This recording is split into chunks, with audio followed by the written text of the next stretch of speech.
I can see it being a tight game. I don't think it's going to be.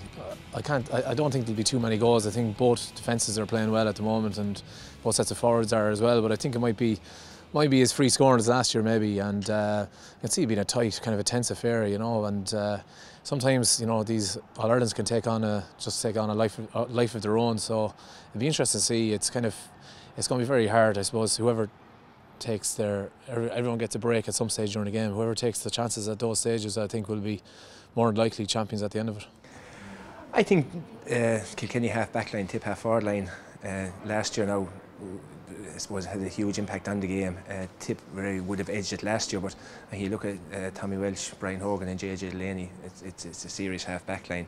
But the Tipp half forwards, they're having a great year. Seamus Callan, Noel McGrath and Bonner. Like, they've great work rate mentality in the three guys. They're great sticksmen.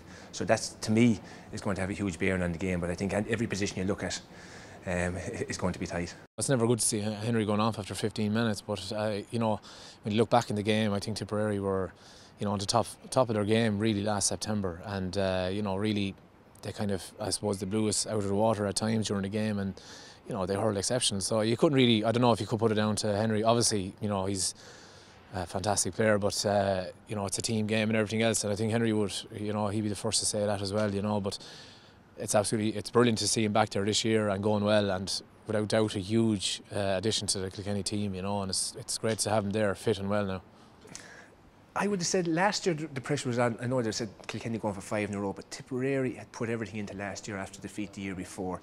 I think this year Kilkenny really want to prove a point after losing last year. I know they brought the holidays forward and everything, they were chomping at the bit once the final whistle went last year to get another crack at Tipperary. I was surprised in a way. I was nervous at the start of the year how Tipperary would react with a lot of the hype and the players, how they respond to the media hype. But in fairness to them, they got straight down and they've proved that this year. So both teams, I think, they'll have their own pressures on themselves, because, as I said, Kilkenny won, Tipp won. I think everyone is just hoping, well, I won't say everyone, I'm hoping Tipperary come out on the right side of it.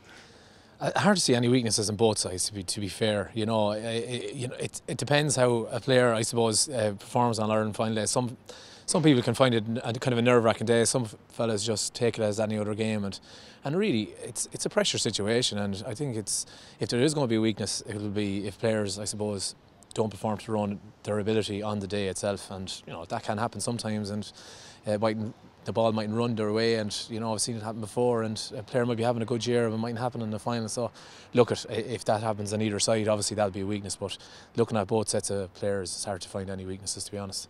I'll go by Tipp by 4 points. Whatever team takes the goal chances and will ultimately win the game, and I think Kilkenny will do that, and so that's why I'm going for Kilkenny.